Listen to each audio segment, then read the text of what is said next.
¿Conoces la historia de un judío religioso y un judío secular que entran a un bar? Déjame darte una versión moderna. Un judío sionista y uno progresista entran a un bar. El cantinero dice, oigan, aquí no servimos a judíos sucios. Luego los agarra violentamente y los lanza a la fuerza afuera, al suelo. El judío progresista se vuelve hacia el judío sionista y le dice, ¿ves lo que lo hiciste hacer? Todo esto es tu culpa. Así es, esa es la dinámica, es con lo que estamos lidiando estos días. Hay un patrón en cómo algunas personas hablan de este conflicto, y siempre empieza de la misma manera. Culpan solo a Israel y absuelven al resto. Hola, soy Daniel Simán y esto es Straight Up desde los estudios de JNS en Jerusalén. Este tema es común en ciertos círculos que siempre absuelven a la parte árabe y culpan a Israel por la situación. Antes usaban muchas excusas para justificar su violencia y culpar a Israel de todo. Por no reconocer a la OLP, ceder territorio ni aceptar la autodeterminación palestina. Primero fue la ocupación y ahora nos llaman colonialistas o dicen que es genocidio. Siempre surge una acusación que se acepta y repite constantemente. Lo peor son los judíos solo de nombre y los israelíes santurrones que se apresuran a apoyar esas acusaciones mientras recalcan que ellos no son como esos judíos, aprovechando la oportunidad para proyectar su superioridad moral sobre sus rivales políticos o ideológicos. Es comprensible que la gente se preocupe por Gaza, pero la indignación tiene motivaciones políticas y es equivocada en quienes presumen de virtud. Pocos han mostrado igual indignación por tragedias reales en África y otras partes de Medio Oriente que, a diferencia de Gaza, no son dramas premeditados. Mi punto es que estas personas insisten en culpar a Israel e ignoran el hecho de que esta catástrofe fue provocada por Hamás, precisamente para generar esa indignación. Durante 20 años Hamás construyó una máquina militar dentro de zonas civiles, debajo de escuelas, dentro de hospitales, bajo parques infantiles y entrelazada en torres residenciales. No solo se ocultaron tras civiles, los usaron como armas y el mundo guardó silencio. Usaron a su gente como recurso estratégico y escudo humano para obligar a Israel a enfrentar dilemas morales imposibles. Luego usan las imágenes para avivar la indignación global, algo que ya anticipaban. Sabían que esto limitaría a Israel e impediría que eliminara la amenaza de Hamás. Como en años anteriores, esta expectativa la expresó el líder de Hamás, Musa Abu Marzouk. En una entrevista en 2024, dijo que nadie en el mundo pudo prever una respuesta tan brutal de Israel al 7 de octubre. Dijo que nadie anticipó que Estados Unidos, Gran Bretaña y otros países occidentales defenderían a Israel contra Hamás. Esta no era la consecuencia a la que estaban acostumbrados. Aquí el discurso occidental se aleja totalmente de la realidad. Porque no solo nunca han exigido responsabilidad a Hamás por sus acciones, ninguna de estas personas jamás dijo una palabra sobre lo que nuestros hijos y todos nosotros aquí en Israel hemos tenido que soportar durante años. Por lo que Hamás ha hecho cada pocos meses, teniendo que correr a los refugios por los misiles que Hamás lanzaba a zonas civiles año tras año tras año. Ellos usaron miles de millones robados de ayuda internacional para construir infraestructura terrorista, perjudicando a su propio pueblo. Invertimos en proteger a nuestros civiles y niños, construimos refugios y tecnologías defensivas. Y hubo personas en Israel que incluso tendieron la mano a los habitantes de Gaza, ayudaron a sus hijos, les dieron trabajo, llevaron a familias gazatíes a recibir tratamiento en hospitales israelíes. Estas personas fueron de las primeras víctimas de Hamás. El 7 de octubre Israel cedió territorio y se retiró de Gaza. En vez de usarlo para refugiar a su gente, lo aprovecharon para perseguir a nuestras familias. ¿Tú qué harías o le exigirías a tu gobierno en nuestra situación? Quienes cometieron estos actos violentos fueron alentados durante años por supuestos activistas por la paz, ahora simpatizantes de Gaza, que apoyaron a terroristas y aún celebran el 7 de octubre. Mientras los políticos y activistas occidentales están ocupados dando lecciones de moralidad a Israel, casi ninguno de ellos presta atención a la corrupción y la explotación que ocurren dentro de Gaza. Mientras los mismos actores que manipularon su situación durante años convirtieron esta guerra en un modelo de negocio, el Canal 11 de Israel informó esta semana sobre los influencers de redes sociales de Gaza durante la guerra. Influencers en línea recaudaron millones supuestamente para residentes de la Franja de Gaza. Compartieron videos conmovedores y dramáticos, mostrando cómo repartían dinero en efectivo. Excepto que, según personas dentro de Gaza, el dinero nunca llegó a los civiles. Residentes de Gaza describieron a un influencer, en particular a Zaid Mahdi, del norte de Gaza. Dicen que él vivía modestamente antes de la guerra y se hizo rico durante ella. En sus campañas de donación, él aparecía en videos entregando dinero en efectivo a gazatíes, dando la impresión de que las donaciones sí se distribuían. Según estas fuentes, los videos se montaron para mercadotecnia. Mahdi recaudó millones para sí mismo y no actuaba solo. Es miembro de Hamas, por eso seguía dirigiendo campañas y ganando más de $500,000 cada vez. También recordamos lo que ocurrió con el influencer Salah Jafari, conocido como Faito. Él recaudó millones para construir un hospital que nunca se materializó. Fue asesinado por Hamas poco después de que comenzara el alto al fuego porque no compartió los millones que obtuvo con ellos. Muéstrame otra situación donde supuestamente la gente está experimentando hambre y genocidio, y aún así están involucrados en fraude y explotación en redes sociales. Esta es la parte de la historia que el mundo evita: la podredumbre interna en Gaza, la explotación y quienes se benefician de la tragedia. La comunidad internacional culpa a Israel por las consecuencias de Hamas, repitiendo el mismo patrón. A Israel se le responsabiliza por el sufrimiento que crea Hamas y por la corrupción que generan sus simpatizantes, y no termina con la corrupción dentro de Gaza. La distorsión se vuelve aún más profunda cuando uno observa la guerra de información que se libra fuera de Gaza. Aunque activistas occidentales comparten actualizaciones dramáticas desde Gaza, los cambios recientes en X muestran que la mayoría de estas cuentas no están ahí. Funcionen acerca de esta cuenta que muestra publicaciones, ubicación, historial de nombres y uso de VPN. Reveló que las 50 cuentas principales que se dicen palestinas no están en Gaza. Publican desde Turquía, Pakistán, Qatar, Arabia Saudita e Irán. Mientras tanto, las donaciones destinadas a los gazatíes hambrientos no están llegando a los palestinos, sino a personas que viven lejos del conflicto. Personas que viven con lujos mientras aparentan ser víctimas de guerra, usando mentiras, engaños y estafas. Al ver que no podían vencer a Israel militarmente, los árabes optaron por la propaganda. Construyeron estudios, salas de edición y cadenas para producir contenido. Ese contenido es sofisticado.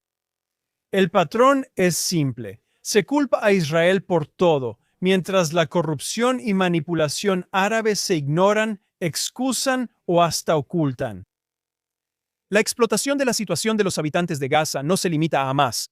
Muchos que se dicen defensores de derechos humanos, como los de la Shemate y activistas delirantes aquí, parecen actuar en una escena de Mad Max, o como los del Velo Kafir, aquí, aspirantes a guerreros del camino, estafando millones para sus actividades pretenciosas e indignación falsa, que pudieron usarse para ayudar a quienes dicen defender. ¿Por qué falsa, dices? Si de verdad les preocupara, ¿por qué callan ante atrocidades en Sudán, Nigeria e Irán cuando no involucran a judíos? Supongo que nadie les paga para salir a las calles, o simplemente guardan silencio sobre Irán, porque lo que ocurre ahí no encaja con la narrativa marxista y antioccidental que han promovido por años. También están los oportunistas políticos como el senador de California, Scott Wiener, quien busca el escaño de Nancy Pelosi en el Congreso. Para quienes vieron el fragmento del debate pasado, quiero aclararlo. Sí creo que Israel ha cometido genocidio en Gaza, y quiero explicar por qué dudé en el debate. Durante los últimos 2 años me he opuesto firmemente a las escaladas de Israel en Gaza, y he usado frases como destrucción total, niveles catastróficos de muerte y mancha moral.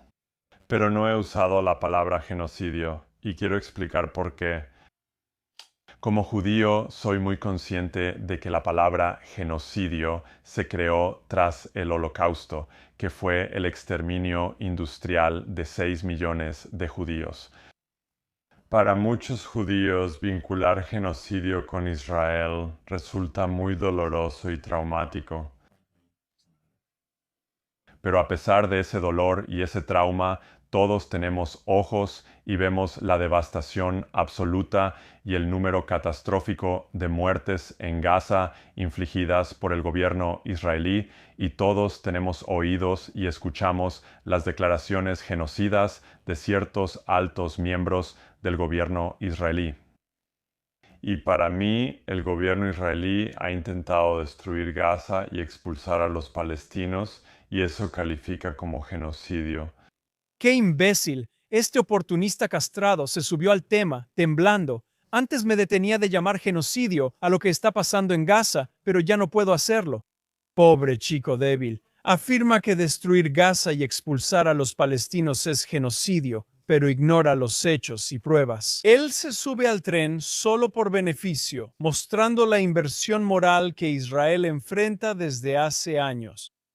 Personas como Weiner o Wiener usan la grave situación de los gazatíes aquí para sus propios fines, pero ignoran el hecho de que son una herramienta para promover la estrategia. Citan cifras inventadas, pero ignoran los túneles reales bajo Gaza.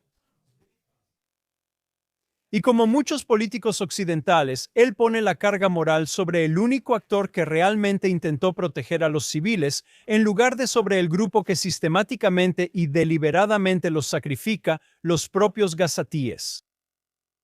Este es el corazón de la distorsión. A Israel se le juzga por lo que Hamás buscaba, no por sus acciones. Como he dicho antes en podcasts, siempre recalco que Israel no es más responsable que Hamás por las vidas de civiles en Gaza. Nunca se le ha puesto esa expectativa y exigencia a ningún país, e Israel es señalado por esto. Israel, como cualquier país, debe proteger a sus ciudadanos, quienes han sido objetivo de Hamás durante 2 décadas. Usaron su situación como arma y los árabes los mantuvieron en pobreza y miseria para intentar aniquilarlos. En 1948 y 1967, cuando tuvieron la oportunidad de un Estado, adoctrinaron a su población en el odio mediante medios, religión y escuelas. Usaron miles de millones en ayuda global para construir instalaciones militares bajo zonas residenciales, escuelas y hospitales. Junto con Irán, Siria, Hezbollah, Yemen e Irak, planearon atacar a Israel, sabiendo que cualquier respuesta israelí sería criticada por los medios, aliados ideológicos desde hace tiempo. Mientras el mundo da lecciones a Israel sobre derecho internacional, ignora que Hamás lo viola a diario, luchando como civil, escondiéndose en zonas civiles y usando niños como escudos. El derecho internacional existe, pero se aplica de forma selectiva al Estado judío. La declaración de Weiner, como muchas otras, busca mostrar superioridad moral. Personas como él refuerzan la estrategia de Hamás, culpando a Israel y eximiendo a la organización que basa su doctrina en la muerte de sus propios civiles. Sí, la situación en Gaza es trágica, pero la responsabilidad es de Hamás y quienes les ayudaron a crear estas condiciones. Bueno, ahora vamos a revisar algunas de las noticias. La administración de Trump avanza en su plan para Gaza, pasando de detener el conflicto a gobernar y reconstruir el territorio. ¿Qué es la fase 2 del plan de 20 puntos? Todo está bien, pueden sentar las bases para la siguiente fase. Pero Israel no avanzará de la primera fase del alto al fuego hasta que devuelvan el cuerpo de Ron Gvili y Hamás esté desarmado. Esto ocurrió luego de que Hamás violó nuevamente el alto al fuego ayer. 6 terroristas salieron de un túnel cerca de la frontera con Egipto en Rafah y atacaron a tropas israelíes. Todos fueron abatidos. Para aquellos que todavía no entienden por qué Israel insiste en desmantelar cada posición y cada lugar utilizado por Hamás en Gaza, es porque sabemos que si no lo hacemos, Hamás podría salirse con la suya haciendo esto. Mírale a los ojos, ve el miedo, la sensación de impotencia. No, ella no es israelí, es una joven kurda capturada por los aliados de Yolani esta semana en Siria. Esto me hizo recordar de inmediato el 7 de octubre, creo que a muchos de ustedes también. Se parece a las mujeres israelíes secuestradas por Hamás. Muchos justificaron lo que nos hicieron en ese momento y, como dije, por la ocupación israelí o el colonialismo o cualquier otra excusa que tuvieran. ¿Cuál es la excusa aquí con las mujeres kurdas? ¿O para lo que le han hecho a las mujeres drusas y a las mujeres cristianas en Siria o a las mujeres yazidíes o a los bajáis en todo el Medio Oriente? Pudo ser la hija de cualquiera de nosotros o de ustedes. Esto es lo que le hacen a las minorías indefensas en el Medio Oriente, como lo están haciendo aquí con los kurdos indefensos. En este video que acaba de salir de Siria esta semana, ¿dónde están los guerreros kafir que alzaban banderas? No tiene nada que ver con lo que acusan a Israel, tiene todo que ver con el Islam y con lo que los adoctrinan a hacer. Hamás invadió Israel e hizo esto a nuestras mujeres y el mundo calla. Los habitantes de Gaza siguen prometiendo hacerlo una y otra vez, tal como Lauren Booth lo hace aquí en este video que se publicó esta semana. Después de este 7 de octubre, un día legendario para la historia de la Umma, sí, podemos decir que ahora la gente está tomando el Corán gracias a la firmeza y la paciencia de la gente de Gaza, específicamente para encontrar la belleza en el Corán. Solo Alá sabe cuántos millones aceptarán el Islam. Estamos en un punto de inflexión histórico. No te desanimes, sé firme y fuerte, sigue luchando como puedas. Nada de esto es nuevo. Así los árabes se emocionaron en 1948 por la Nakba, tragedia que originalmente describía lo que planeaban hacerle a los judíos. Y luego se voltearon. La misma emoción que sentían en la guerra del 67 cuando tenían esas tierras, ahora las lloran. Mira cómo acabó eso. Gaza estaba bajo su control. No construyeron nada positivo, solo infraestructura de terror y odio. Día legendario, así describe ella el 7 de octubre. De hecho fue legendario. Llamaron al 7 de octubre un tifón, Tufan el-Aqsa, similar a lo que intentaron en 1948 con los judíos. Y otra vez se volvió en su contra y recibieron un tifón. Esta profeta musulmana moderna fue realmente profética ese día. De hecho, fue un punto de inflexión. Y trajo destrucción sobre ellos, sobre Hezbollah, sobre Siria, sobre Yemen, y ahora está derribando al régimen islámico de Irán. Sentada en un restaurante elegante sobre su trasero gordo y tan piadosamente diciéndoles a los gazatíes que sigan adelante, sean firmes. Una mujer blanca privilegiada y aburrida diciéndoles que continúen. ¿Qué conveniente de su parte?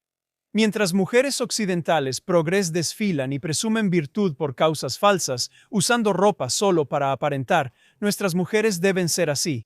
Él es el capitán Yuval Duik, comandante de pelotón de una unidad de reconocimiento de infantería de Nachal, quien el 7 de octubre despertó con el sonido de sirenas y reportes de la invasión. Aún en pijama y con una pistola, subió a su auto y fue a la frontera con Gaza para unirse y ayudar a sus compañeros soldados. En el camino vio un convoy de terroristas en motocicletas. Apreté el volante con las rodillas y disparé, relató ella. Logró eliminar a 2 terroristas, ella sola, en medio del camino. Ella sobrevivió ese día y sigue firme por el Estado judío de Israel. Esto es un recordatorio de cómo es el mundo real y las verdaderas heroínas. Para otros eventos que siguen ocurriendo, mi colega en Galay, el locutor Yossi Davidov, publicó uno de los mejores resúmenes de los acontecimientos que quiero compartir con ustedes. Y cito en el 629. En esa terrible mañana, escribe Davidov, el Medio Oriente comenzó una transformación casi bíblica en escala. Una rueda empezó a girar y nunca volverá atrás, y tiene razón. Mira el mapa y verás cómo caen los dominós. Como él dice, Gaza ya no existe como antes. Israel ahora controla más de la mitad de la franja de Gaza, un cambio estratégico permanente. Hezbollah, que alguna vez fue la organización terrorista más fuerte del mundo, está recibiendo ataques toda la semana en su territorio y sin atreverse a responder. Siria, ya un estado vacío, ha visto a Israel desmantelar su infraestructura militar restante. Mientras aseguraba las alturas del Kermón en Yemen, Israel eliminó al liderazgo hutí que ni los estadounidenses hallaron y ahora guardan silencio. ¿Y el final? Irán, donde ataques y operaciones encubiertas eliminaron miles de millones en activos y frustraron las ambiciones del régimen mientras apoyaban en secreto a la oposición interna. Davidov señala que vivimos un reajuste histórico, no una realidad perfecta. Judea y Samaria siguen siendo un desafío, escribe, pero es un momento de cambio regional que la gente estudiará por generaciones. El comentarista israelí Moshe Genasi, a quien ya entrevisté en el podcast, también analiza el panorama. En Galá Israel, Moshe comenta esta semana las críticas en Israel sobre cómo Netanyahu ha gestionado la guerra. Especialmente la queja de por qué no terminamos el trabajo. Argumentos que escuchas tanto de la derecha como de la izquierda política. Moshe dice que Israel pudo avanzar en Gaza, Líbano, Siria e Irán para lograr la victoria total. Muchas voces lo exigen en tiempo real. Ashkenazi dice que Netanyahu fue más inteligente.